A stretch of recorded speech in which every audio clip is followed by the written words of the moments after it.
Previous class we have discussed regarding energy stored in a capacitor, and we were very much clear the energy is stored in which form and where it is stored. The energy is stored in the dielectric. How? In terms of alignment of dipoles. Okay? This energy storing capability is called capacitance. Capacitance is not the property to hold charge. Charge कहाँ है? Dielectric में क्या charge है? It is constituting number of dipoles, and each dipole is neutral. What charge it holds? No charge. ठीक है? It's not the capacity to hold charge. It is the capacity to hold energy, electrostatic potential energy, in terms of alignment of dipoles. ठीक है? Anyway, और ये भी हम देख चुके हैं कि capacitance is the property of a dielectric. It is nothing to do with a conductor. You don't need a conductor to make a capacitor. Sir, we are using conductors. We are using conductors so that we can give some charge to the conductors, and they will produce an electric field. When the dielectric is kept in that electric field, it will exhibit capacitance property. Capacitance is property of a dielectric, not that of a conductor. Okay. And also we have seen the energy stored in a capacitor, as shown here in this case, is equal to half QV or half CV square or half Q square by C. Energy supplied by battery is equal to half QV. Energy lost during charging. Remember, I am saying energy lost during charging. During charging or discharging. Continuously energy loss नहीं होता है. जब आप charge करो तभी loss होता है. एक बार चार्ज हो गया, एनर्जी लॉस होना बंद हो गया. रीजन में भी बता चुका था. By classical theory of electromechanics, the dipoles are rotating, producing a time varying magnetic field.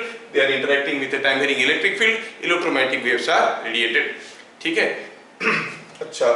Then the most important thing we have seen, energy density. Energy density refers to the energy stored in a capacitor, in a dielectric. How it is energy stored per unit volume of the dielectric. And we have seen the formula was coming half E square epsilon. ये सारा चीज हम लोग देख चुके हैं. तो इसके रिलेटेड अभी हम लोग क्वेश्चंस करेंगे. ठीक है?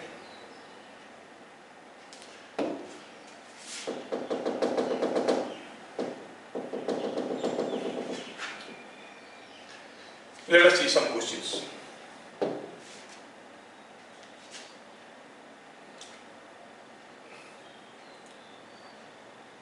Consider a 20 microfarad capacitor. 20 microfarad capacitor. Find energy stored in it. Stored in it. If bit number 1, it is connected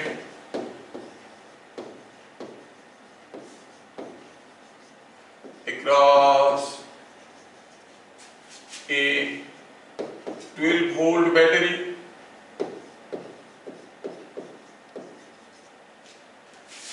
if there are 10 microcoulomb of charges on the plates of capacitor. ये कितना simple question है. ठीक है? ऐसा तो ये बात है. ऐसा केस में हमें सॉल्यूशन लिखना है. इट्स डायरेक्ट फॉर्मूला क्वेश्चन है, कोई एकदम दिमाग लगाने वाली बात नहीं है. आप लोग कैलकुलेट कर सकते हो. We can go for the next question. Number 1 था ये. Question number 2. When two capacitors were connected in series across a battery,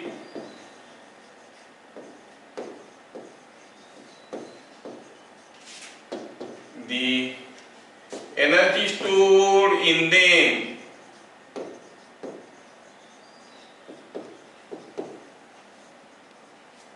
are in ratio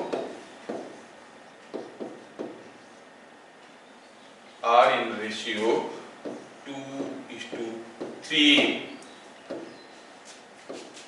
when they are in parallel across the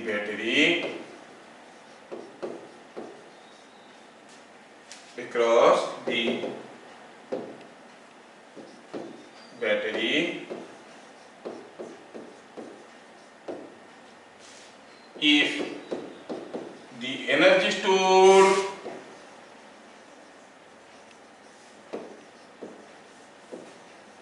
in first capacitor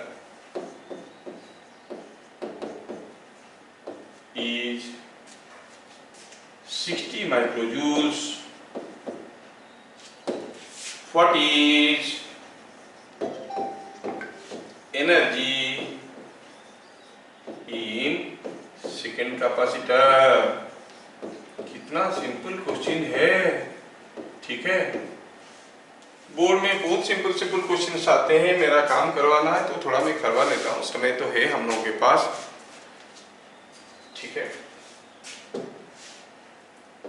question number 3, an isolated sphere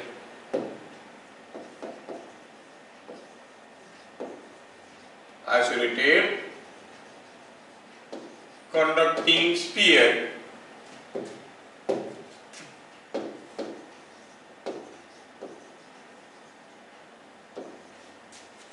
was charged to a potential V.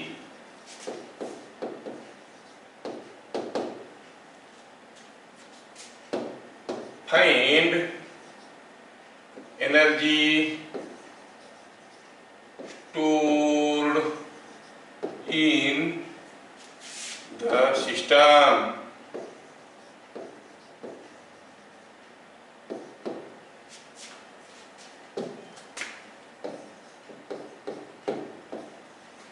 When a 20 microfarad capacitor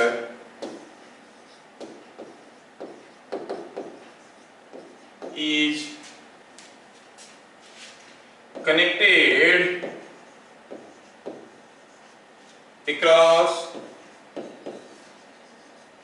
a 40-volt battery,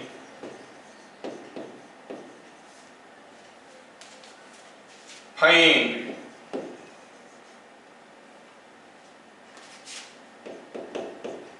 heat generated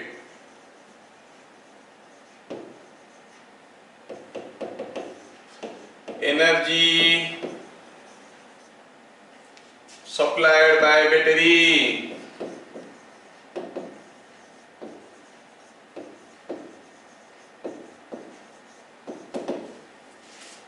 ठीक है। Question number 5,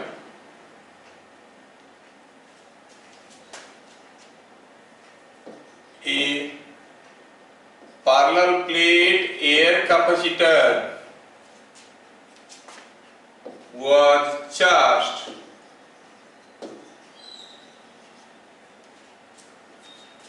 and battery was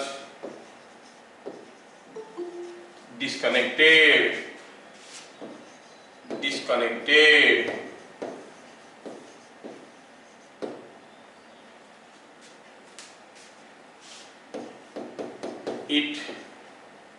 It is found to have a total energy of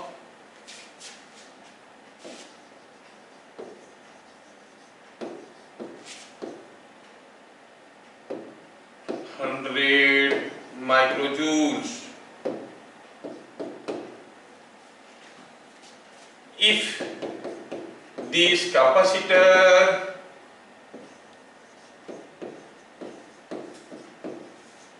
is dipped into oil,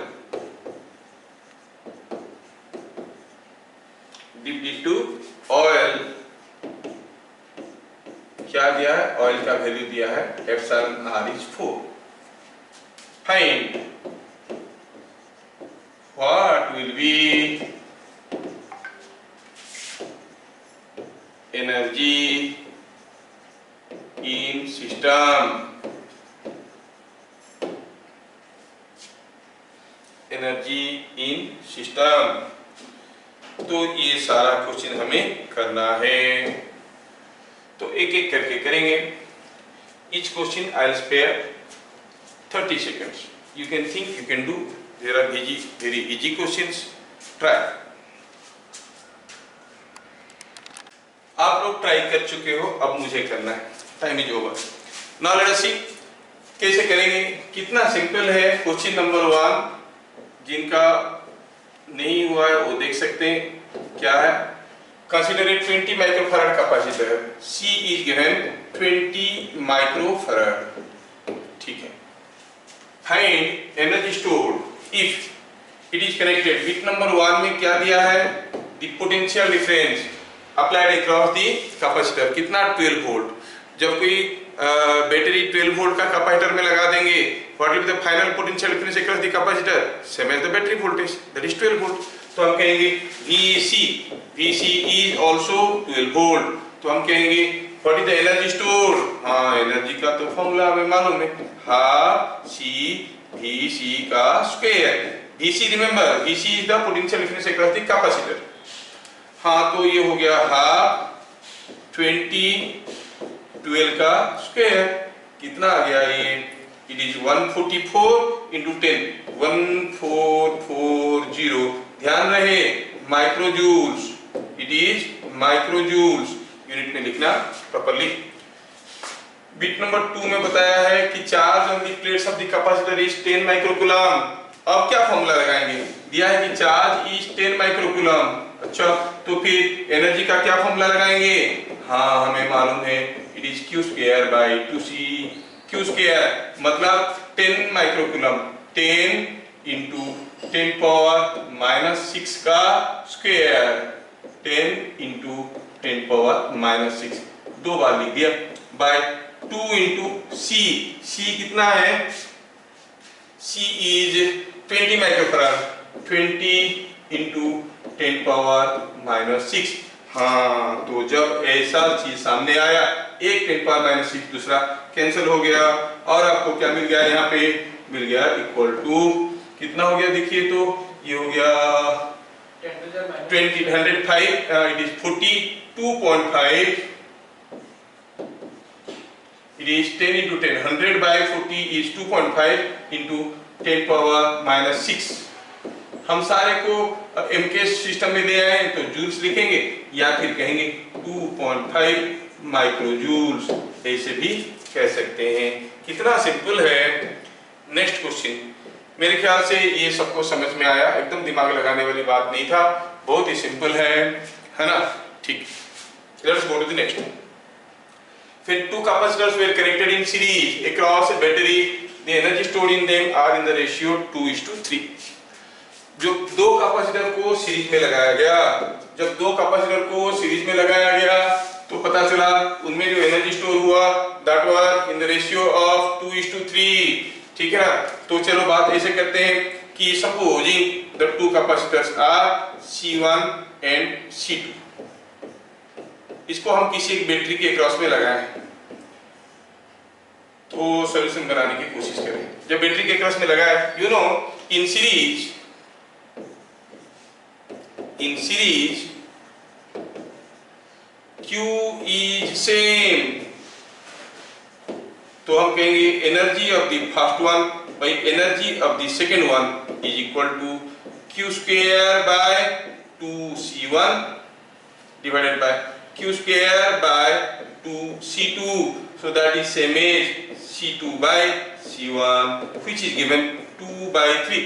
question में दिया this is 2/3 ये दिया गया है। अच्छा बोला कि अभी इन दोनों को पैरेलल में लगाएंगे।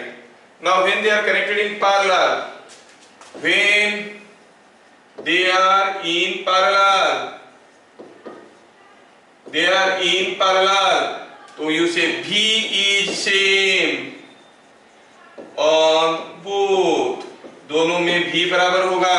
अब एनर्जी का रेशियो क्या होगा, पहला का एनर्जी बाय दूसरा का energy is half C1 V square half C2 V square and that is equal to C1 by C2। अगर C2 by C1 है 2/3 तो C1 by C2 क्या हो जाएगा 3/2।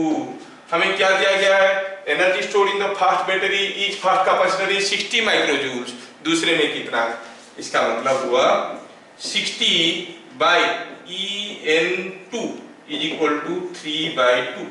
मतलब what is energy stored in the second capacitor, it is equal to 2 into 60/3 that is 40 माइक्रोजूल्स। क्या ये चीज सबको समझ में आया? Yes sir. सिंपल सा क्वेश्चन तो है, सिंपल सा क्वेश्चन है, सबको समझ में आ गया। Let us go for question number 3। When you go to question number 3 we find an isolated conducting sphere was charged to a potential difference V। conducting sphere को जब हम V वोल्ट में चार्ज कर देते हैं तो इसमें क्या होता है, हम जानते हैं कि इसमें कुछ चार्ज होगा, लेकिन हम जानते हैं जो एनर्जी स्टोर होगा वो कहाँ होगा, इन द सराउंडिंग डाइलेक्ट्रिक, है ना। सराउंडिंग डाइलेक्ट्रिक कितना होगा, सराउंडिंग डाइलेक्ट्रिक का capacitance into V square.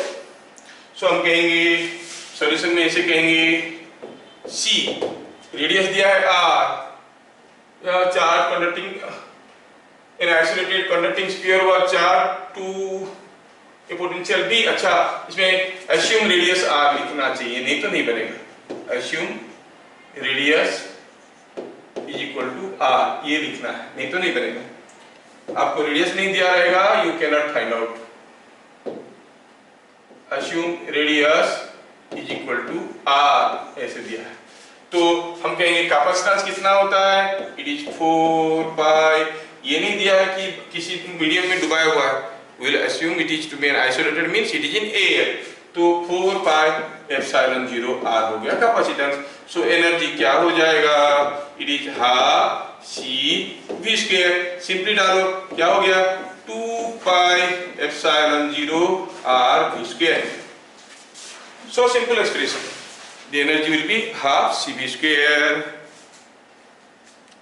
Okay,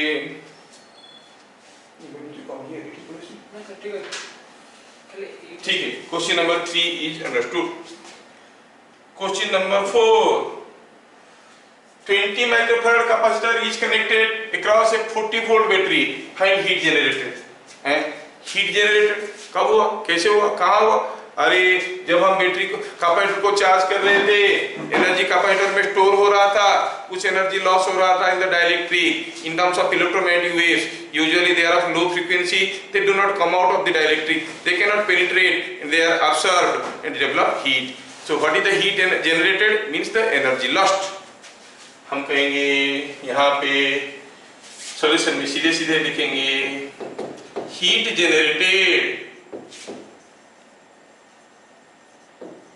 is equal to half QV और half CV स्क्वायर और Q स्क्वायर by 2C।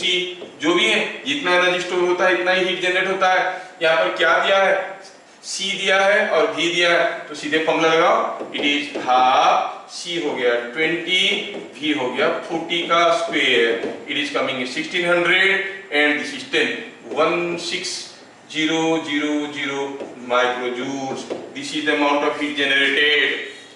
फिर पूछा है what is the energy supplied by the battery. Energy supplied bye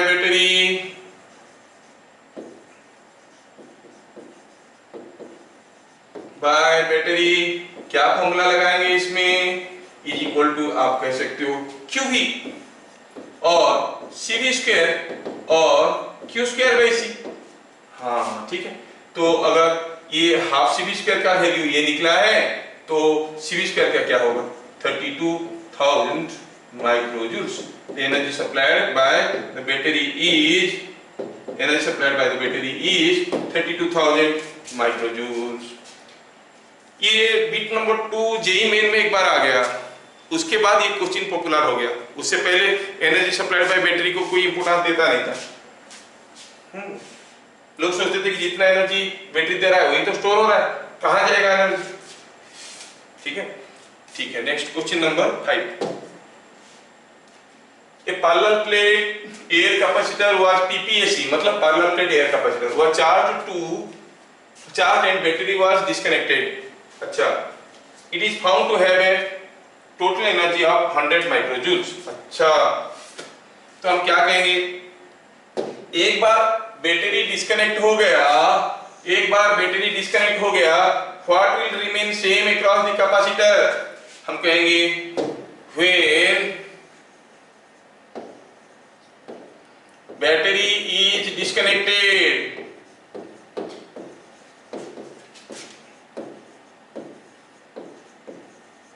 the charge on capacitor remains same.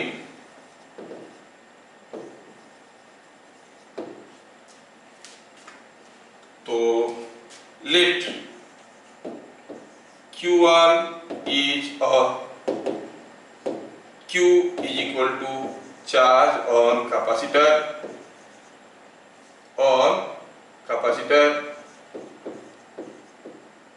ठीक है, and C1 is capacitance, क्योंकि capacitance भी तो दिया नहीं है। क्या दिया है Q square by 2C1 is equal to कितना दिया है 100 माइक्रोजूल्स। ये हमें दिया गया है, ना हमें चार्ज मालूम है ना हमें कैपेसिटेंस मालूम है।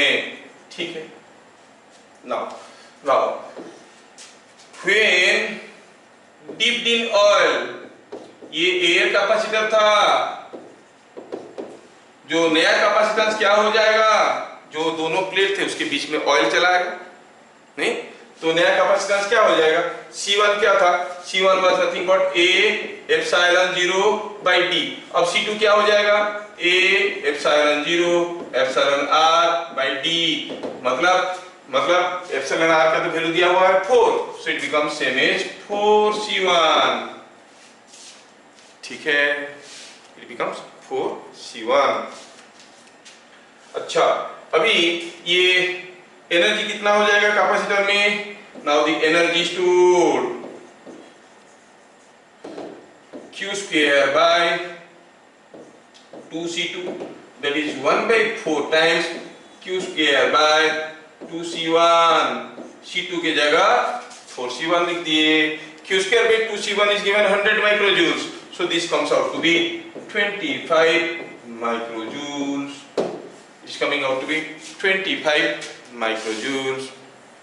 सर एनर्जी कहाँ गया sir, where the energy is gone, energy is conserved। सी हम पहले भी बता चुके हैं, जो इलेक्ट्रिकल साइंस में जो चीज है कि कोई चीज हाई वोल्टेज में चिपक जाता है, वो चिपकने वाले इफेक्ट कहाँ से आता है, कैपेसिटेंस इफेक्ट से आता है। तो मैं बताऊं आपको, अगर आपके पास कोई एक चार्ज कैपेसिटर है, आप अगर इसके पास कोई एक कंडक्टर लाके रखोगे तो because of the electric field आप देखोगे यहाँ पर नेगेटिव चार्ज बनेगा, इधर पॉजिटिव चार्ज बनेगा, क्योंकि इलेक्ट्रिक फील्ड इसके कैपेसिटर के पास लाके रखोगे तो ये जो नेगेटिव चार्ज, यहाँ पर पॉजिटिव चार्ज है, यहाँ पर नेगेटिव चार्ज है, यहाँ पर चार्जेस इंड्यूस होंगे, तो ये पॉजिटिव चार्ज खींचेगा, ये नेगेटिव चार्ज भी खींचेगा, दोनों मिलकर इसको अंदर खींचेंगे, तो इसके बगल में अगर हम कंडक्टर रखेंगे खींच के अंदर ले लेगा। अगर डाइलेक्ट्रिक रखेंगे तब भी डाइपोल से ऐसे अरेंज हो जाएंगे, this and will face the negative charge, this end will face the positive charge, negative charges will be pulled by this, positive charges will be pulled by this, the dielectric will also go into, कुछ भी रखोगे capacitor के पास खींच के अंदर ले लेगा।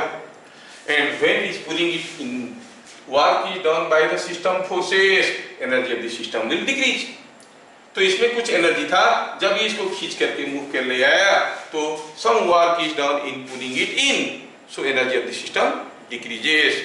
जे group में हम लोग पढ़ेंगे कितना फोर्स में खींचता है, कितना एक्सीलरेशन में आता है, वो सारा चीज हम लोग पढ़ेंगे तब। अभी तो फिलहाल हम लोग देख रहे हैं कि एनर्जी कहाँ गया, खींच के अंदर लाया तो एनर्जी चला गया, खींच के इसको फिर से बाहर निकाल दो, जो डायरेक्ट्रिक को डाले थे इसको बाहर निकाल देंगे, फिर से एनर्जी रिस्टोर हो जाएगा, because work is done against the system force. Are you getting? अच्छा, तो ये सारा क्वेश्चन हमें समझ में आ गया। 5 क्वेश्चन हमें समझ में आ गया। Question number 6,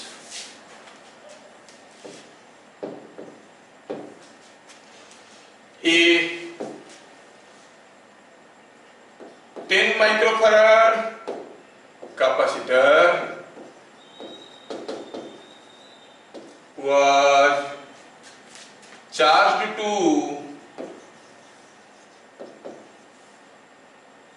12 volt, then it was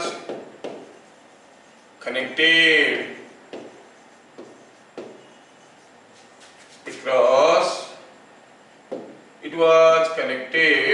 across a 20 volt battery. Find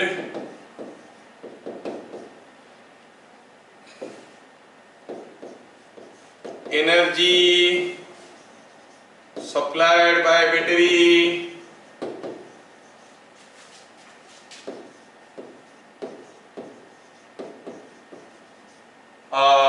just minute, थोड़ा सा यहाँ पे गड़बड़ हो गया, थोड़ा सा मैं इसको जगह बनाऊंगा, ये चीज को थोड़ा सा नीचे ले आऊंगा खाली, ठीक है, ठीक है।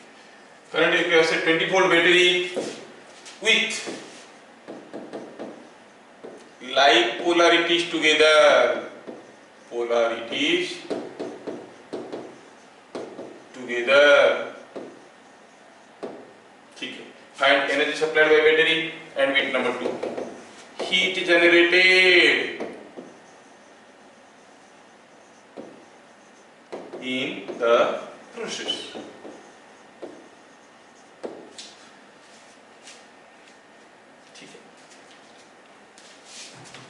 करते हैं इसको। 10 microfarad capacitor was charge to 12 volt, ठीक है, ठीक है।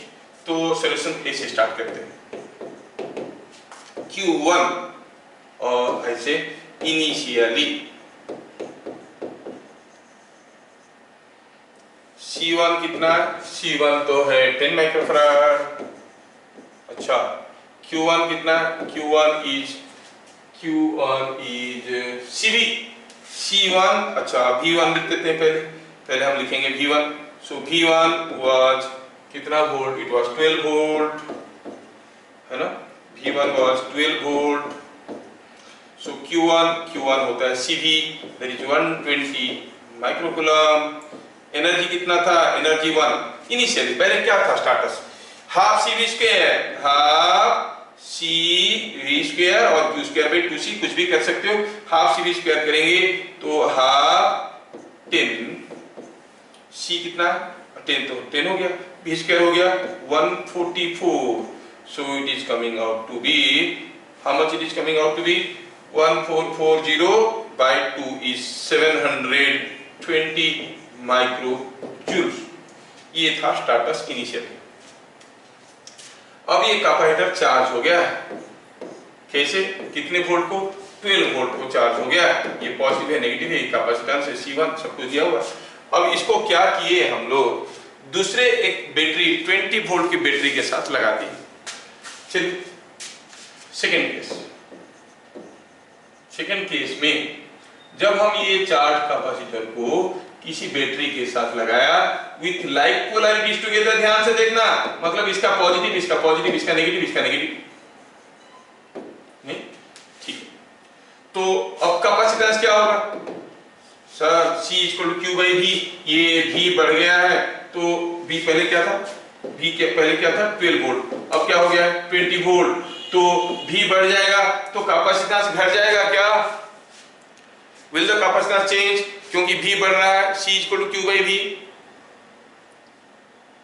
No, sir. No, capacitance does not depend upon Q and V. It depends upon A, epsilon and D. By changing Q and V, capacitance is not going to change. ये आपको याद रखना है। V बढ़ गया तो अब C1 क्या है? जो था वही रहेगा, उसमें कोई फर्क नहीं पड़ने वाला। 10 माइक्रोफैराड। अच्छा, V2 is, आप इसको C2 कहो क्योंकि सेम है। V2 is how much? 20 volt. Now what is the Q2? What is the charge? It is C2V2. अच्छा, 200 माइक्रोकूलम। अब चार्ज कितना है? 200 माइक्रोकूलम, क्योंकि पहले ये 12 वोल्ट को चार्ज हुआ था, जैसे 20 वोल्ट में लगा है, फिर से और थोड़ा सा चार्ज हो गया। अब कितना वोल्टेज है इसमें? 20 वोल्ट। जितने पोटेंशियल डिफरेंस में लगाएंगे उतने को चार्ज हो जाएगा। Q2 is coming out to be 200 microcoulomb. Now what is the energy? Energy again, half energy in the second case, half CV square, half C2 V2 square। V2 का square हो गया 400 और ये हो गया कितना? 5। So it is coming out to be 2000 microjoule. Sorry, it is coming out to be 2000 microjoule। पहले हाल ये था, अब ये हाल है। लेकिन ये सब हम क्या निकाल रहे हैं? हमें तो जो पूछा गया है, what is the energy supplied by battery and heat generated, ये तो कुछ नहीं निकला इसमें से। चलिए कोशिश करते हैं अगला स्टेप में देखने के लिए। दोनों डाटा को ठीक से देखिए। Delta Q, additional charge supplied by battery, additional charge supplied by battery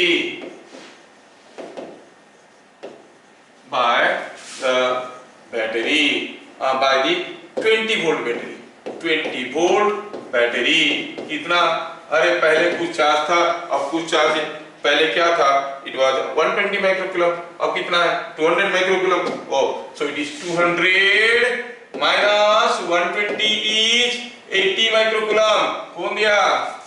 Who gave this charge? This charge is given by 20 volt battery, ये दिया है। So what is the energy supplied by the battery? Additional charge supplied into 20। समझ में आया क्या? तो हम कहेंगे energy supplied by battery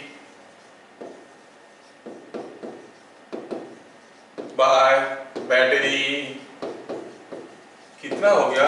It is 20 into 80, it is 1600 microcoulomb. अच्छा, बैटरी ने इतना एनर्जी सप्लाई किया, पहला बीट हो गया। फिर पूछा what is the heat generated. अब हीट जनरेटेड कैसे निकालेंगे? चलो देखते हैं। पहले इनिशियल एनर्जी क्या था हमारे पास? इनिशियल एनर्जी हमारे पास क्या था? It was 720 microjoules. If my calculations are not wrong, it is 720 microjoules. क्या ये मेरे कैलकुलेशन तो सही थे? गड़बड़ तो नहीं था? Half CV square, yes, 720 microjoules. और फाइनल एनर्जी क्या था? 2000 microjoules. Final energy was 2000 microjoules. अच्छा, एनर्जी सप्लाइड कितना हुआ? एनर्जी सप्लाइड बाय बैटरी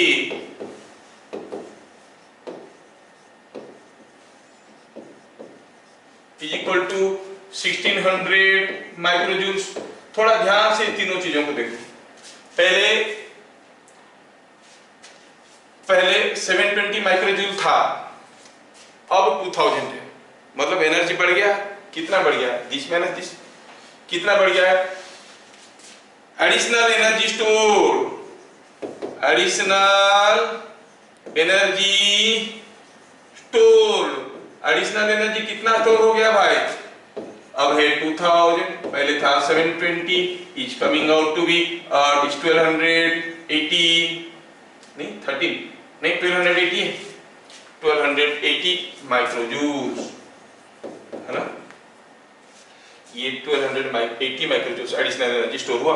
तो जैसे हम पहले 12 वोल्ट में लगाए थे, फिर 20 वोल्ट में लगा दिए, एनर्जी बढ़ गया कैपेसिटर का। कितना? 1280। कैपेसिटर का इतना एनर्जी को बढ़ाने के लिए बैटरी ने कुछ एनर्जी सप्लाई किया। कितना? 1600। बैटरी ने सप्लाई किया 1600 माइक्रोजूल और कैपेसिटर में एनर्जी बढ़ गया 1280 माइक्रोजूल। बाकी का एनर्जी को कौन ले गया? वो तो हीट बन गया, है कि नहीं? तो हम कहेंगे हीट जेनरेटेड ड्यूरिंग रिचार्जिंग, क्योंकि रिचार्ज हो रहा था, रिचार्जिंग, है ना, इज इक्वल टू 1600 आपने दिया और 1280 उसने रखा, दैट इज इक्वल टू 320 माइक्रोजूल्स। क्या ये क्वेश्चन सबको समझ में आया? Yes, sir. ओके फाइन, ये आपको समझ में आ गया, ठीक है। देख लो क्वेश्चन नंबर 6 में था कितना एनर्जी लॉस हुआ। Question number 7, A 20 microfarad capacitor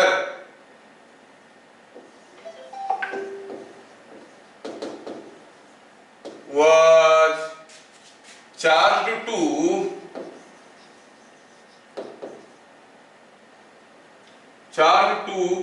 10 volt, and then it was connected across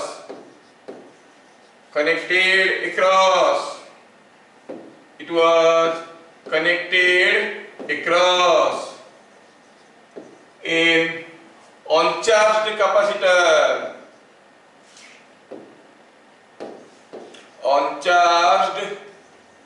capacitor, of 30 microfarad, uncharged capacitor of 30 microfarad. Find heat generated. कितना सिंपल है,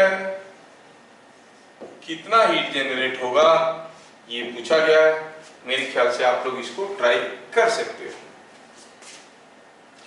next question, question number 8,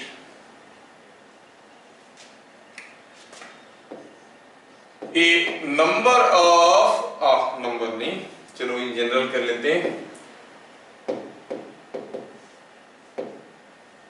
1000 number of 1000 similar mercury droplets,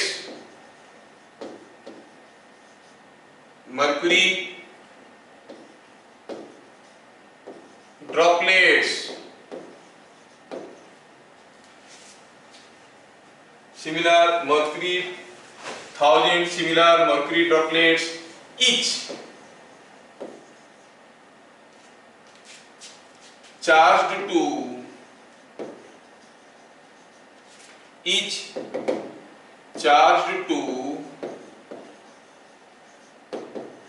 V volt combined together.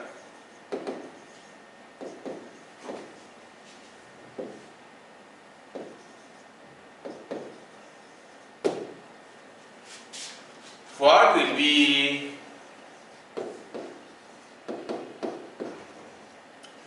be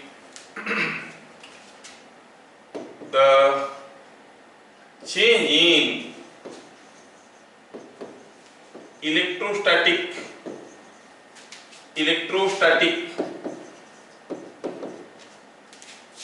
potential energy of system? ये आप लोग कर सकते हो, simple है, ऐसा क्वेश्चन हम लोग पहले भी किए हैं।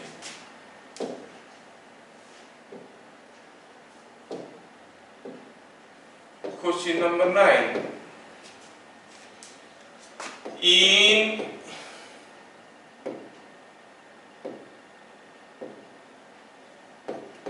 in a region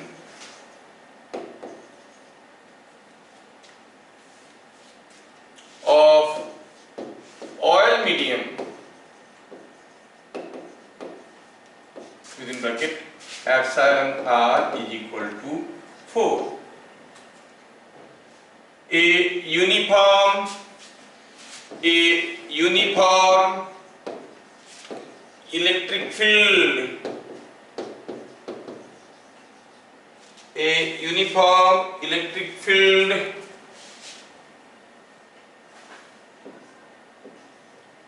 (10 kilovolt per centimeter) exists. Find electrostatic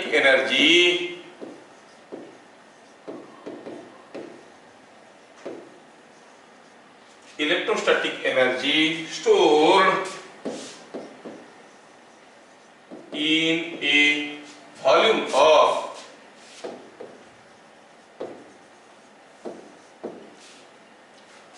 2 meter cube of oil.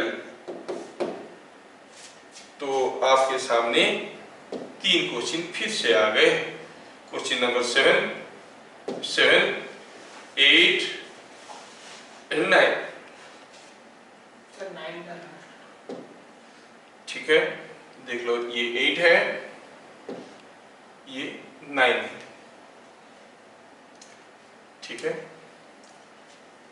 आप लोग थोड़ा सा ट्राई करो, फिर हम कर देते हैं आपके लिए, क्योंकि practice makes a man and a woman perfect. ठीक है, लड़कियां बोलेंगे सर हम लोग के लिए क्या है, मैन के लिए तो है, नहीं, सबको. ठीक है, करो करो करो.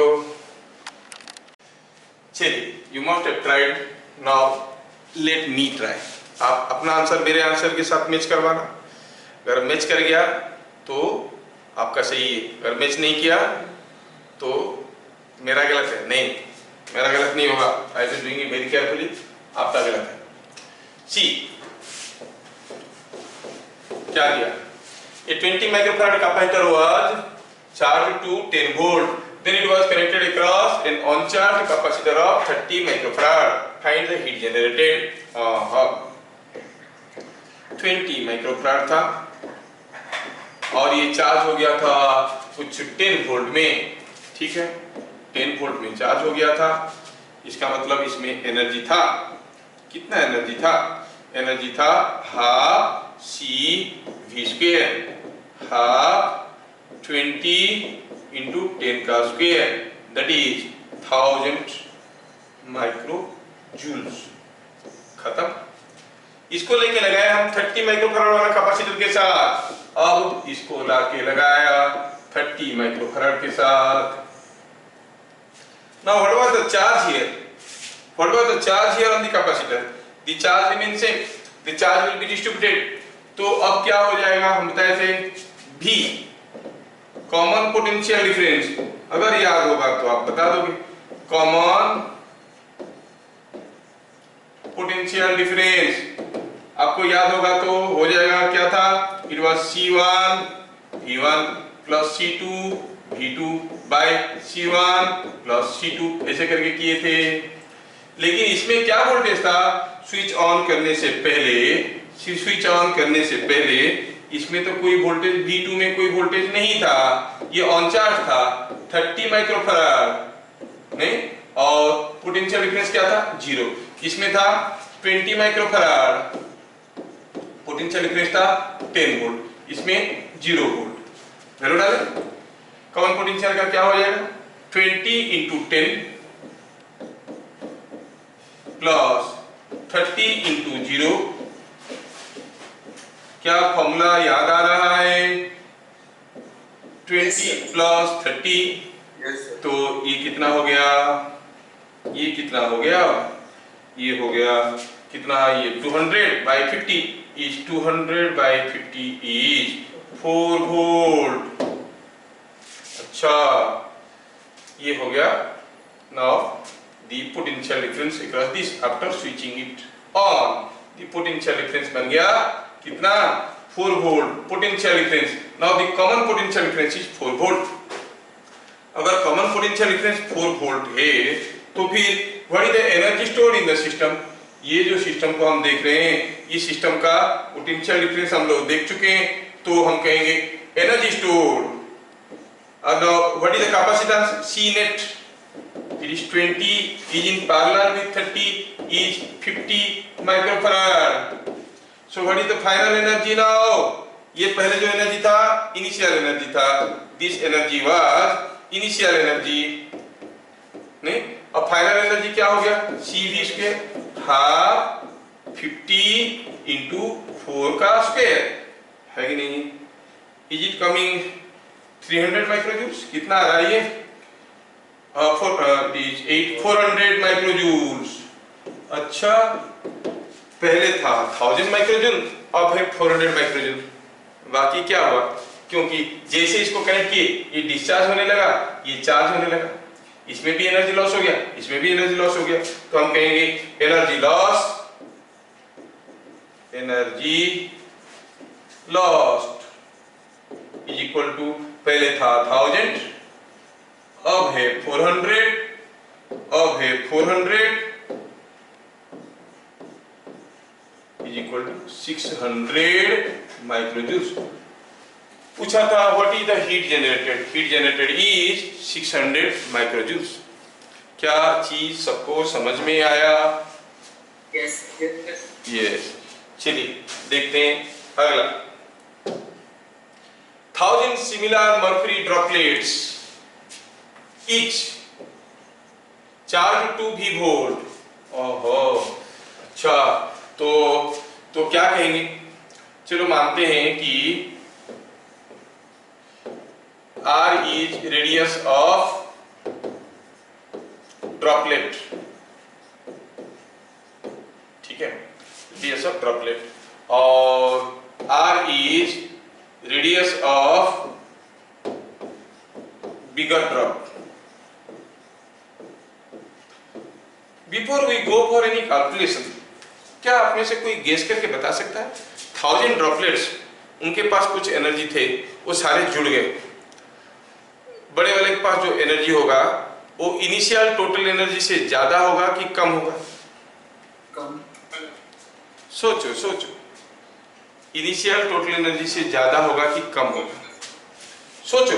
सिमिलर ड्रॉपलेट्स थे, बराबर वोल्टेज पे चार्ज हुए थे, मतलब क्या है?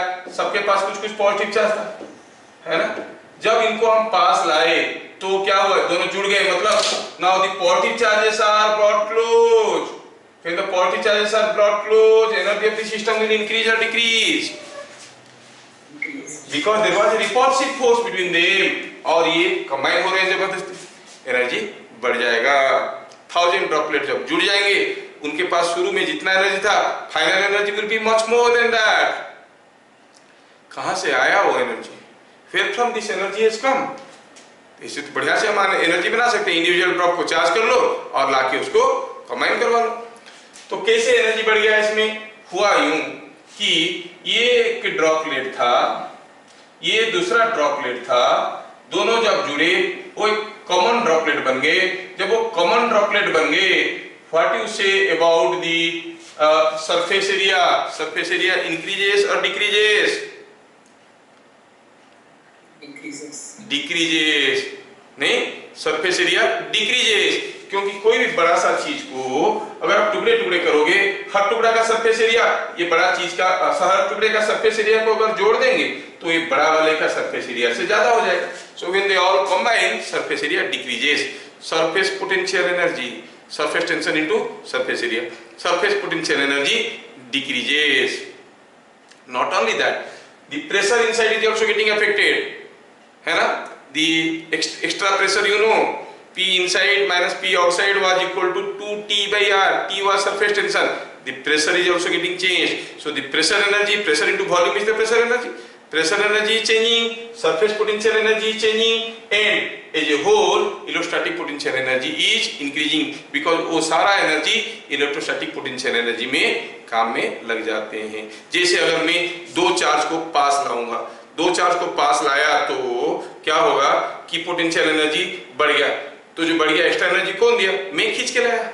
तो यहाँ पर भी जब दोनों ड्रॉपलेट को आप पास पास रखोगे, ड्यू टू सरफेस टेंशन वो खींचे हुए आएंगे और एक ड्रॉपलेट बनेंगे, तो work is done by the surface tension force. Surface potential energy is decreasing and electrostatic potential energy is increasing. ये अंदर की बात है.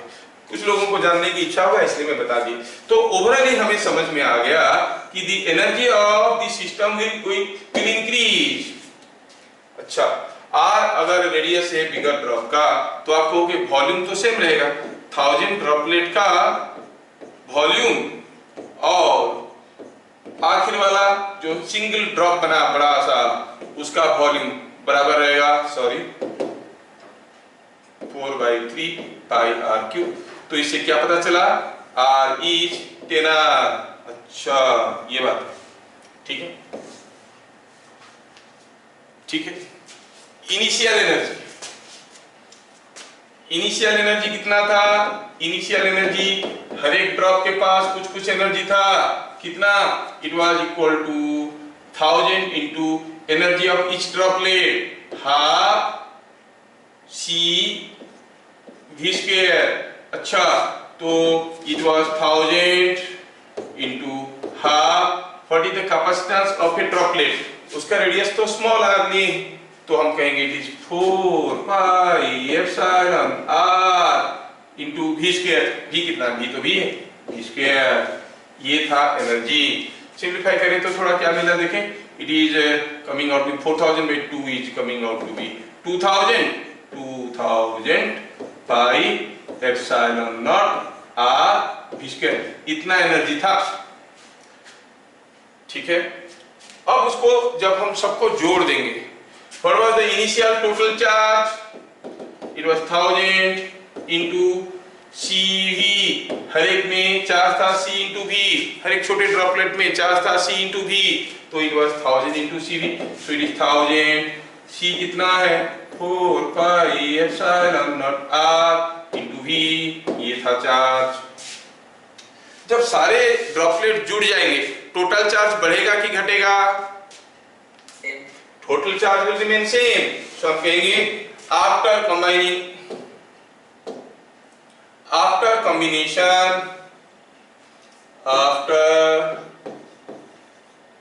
combination total charge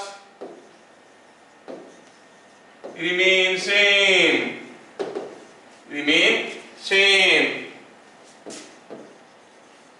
that is 1000 into 4 pi epsilon naught r into v. So final energy is equal to En2। अब जो बड़ा drop बन गया है, बड़ा ड्रॉप का रेडियस r है और उसका बड़ा ड्रॉप का रेडियस r है, ये बड़ा ड्रॉप बन गया है, इसका रेडियस बन गया है r और चार्ज तो ये है, यही चार्ज।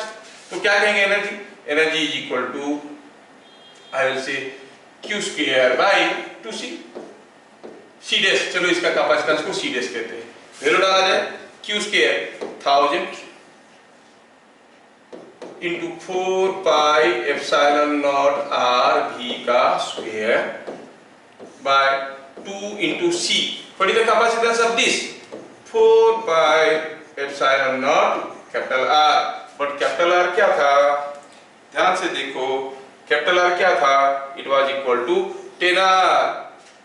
तो वैल्यू अगर डाल देते हैं तो ये कितना आ जाएगा, it is coming 1000 into 4 pi epsilon naught r v का स्क्वायर q स्क्वायर हो गया bye 2 into c is 4 pi epsilon naught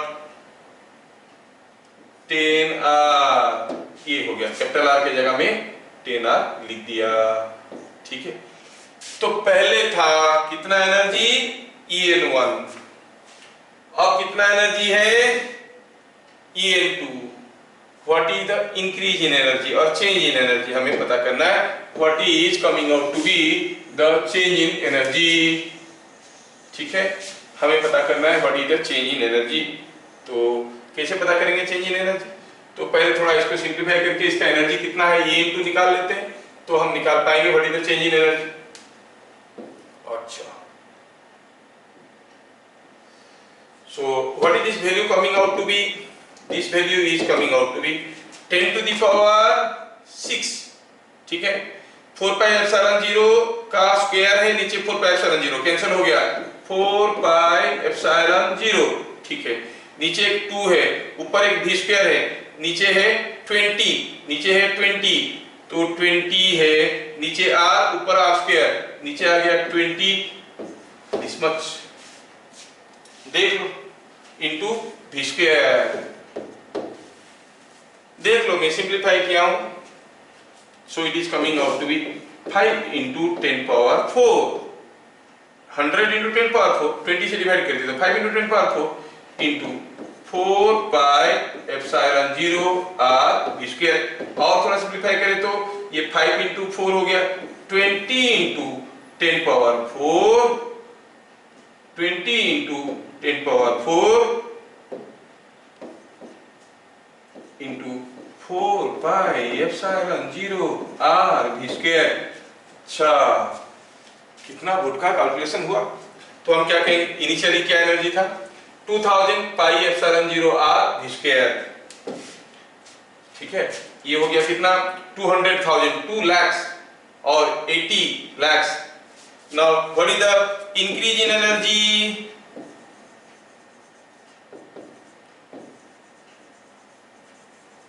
is equal to, पहले En1 था और En2 है, डिफरेंस निकाल दो, you can get the energy difference. En1 क्या था, ये क्वांटिटी था 2000 pi epsilon r v square. अब ये कितना हो गया, ये हो गया 20 into 10 power 4, 4 pi epsilon r v square. तो epsilon r v square common चला जाएगा, rest of the things you can calculate, mathematical work आप कर सकते हो। देखो कितना ज्यादा बढ़ गया energy, what a huge increase in energy when the droplets are combining. क्या ये चीज में सबको ठीक ठाक समझा पा रहा हूं? Yes, sir. Yes. Yes, sir. ठीक है, okay, we have seen this question. Let us see the next question. In a region of oil medium epsilon r, कई जगह ऑयल है और वहां पे एक इलेक्ट्रिक फील्ड है दिया है, एक रीजन में क्या है, ऑयल है, here is oil everywhere and here is electric field available, that too uniform electric field. कैसा इलेक्ट्रिक फील्ड है, यूनिफॉर्म इलेक्ट्रिक फील्ड है, ऐसे E दिया हुआ है और इस रीजन का, आपका इस रीजन का एप्सिलॉन r भी दिया हुआ है जो कि 4 है, ऐसे दिया हुआ है। पूछा है what is the energy stored in a volume of 2 metre cube of oil. हमें मालूम है, क्या मालूम है, हम कहेंगे energy density, energy density is half E square epsilon, value डालें, ई को ले लेंगे, किसे दिया है ये, किलो वोल्ट पर सेंटीमीटर, तो यहाँ पर ई का वैल्यू पहले ले लेते हैं, केस में कितना हो गया 10 किलो वोल्ट पर सेंटीमीटर, मीटर में लाएंगे तो नीचे 100 मल्टीप्लाई करेंगे, ऊपर 100 मल्टीप्लाई करेंगे तो ऊपर हो जाएगा 1000 किलो वोल्ट बाय 100 सेंटीमीटर और metre. So you say it is coming out to be 10 to the power 6 volt per metre. अच्छा, और एप्सिलॉन क्या है, it is epsilon 0 into epsilon r,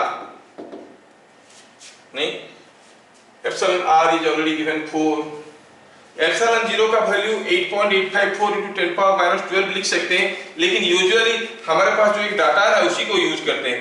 1/4 pi epsilon 0 का वैल्यू होता है 9 into 10 power 9, इसी का वैल्यू को यूज करते हैं, ठीक है। एप्सिलॉन 0 को इधर ले लो, बाकी चीज को इधर ले आओ, ठीक है, इसी से निकालेंगे। तो एप्सिलॉन 0 का वैल्यू क्या लिखेंगे हम लोग, ये जो चीज है अभी आपको समझ में आ गया, ये जो चीज है इसको रखो इधर, हम कहेंगे एप्सिलॉन 0 की जगह क्या लिखेंगे, it is 1/36 pi into 10 power 9, epsilon r कितना है 4, ठीक है। क्या ये एप्सिलॉन का वैल्यू आपको समझ में आ गया? Yes, so it is coming out to be 10 to the power 10 power minus 9 by, ये 4 कट गया तो ये हो गया 9 पाई, ये हो गया एप्सिलॉन का वैल्यू। और हमें पूछा है what is the energy stored in a volume of 2 meter cube. This is the energy stored per unit volume. That means joules per meter cube है, ये joules per meter cube है ना। अगर इसी में 2 मीटर क्यूब में कितना energy है पूछा गया तो हम कैसे निकालेंगे? हम कहेंगे energy stored in 2 metre cube कितना हो जाएगा, half E square epsilon into 2 energy stored for unit volume into volume of the dielectric. तो हम कहेंगे इसमें just I need to write it systematically, 10 power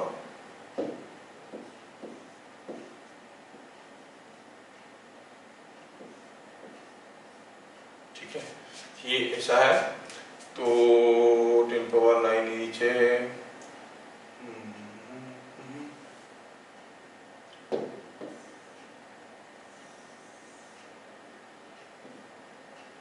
ठीक है, ये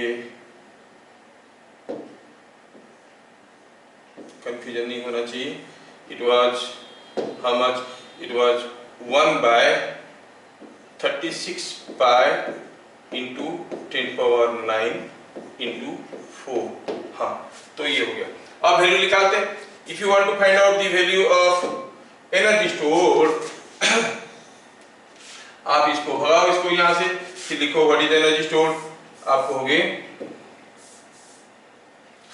एनर्जी स्टोर्ड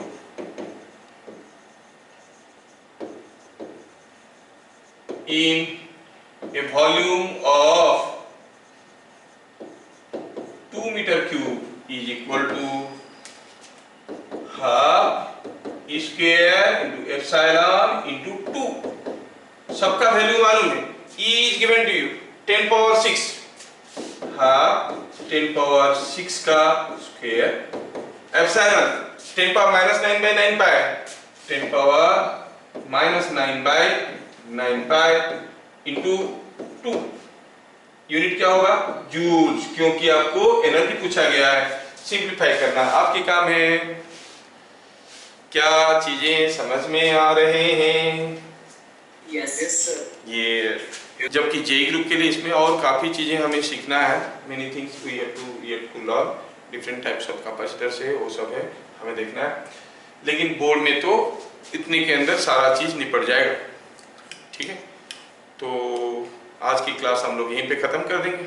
मंडे को मिलेंगे, तब तक के लिए जय हिंद। Thank you, sir.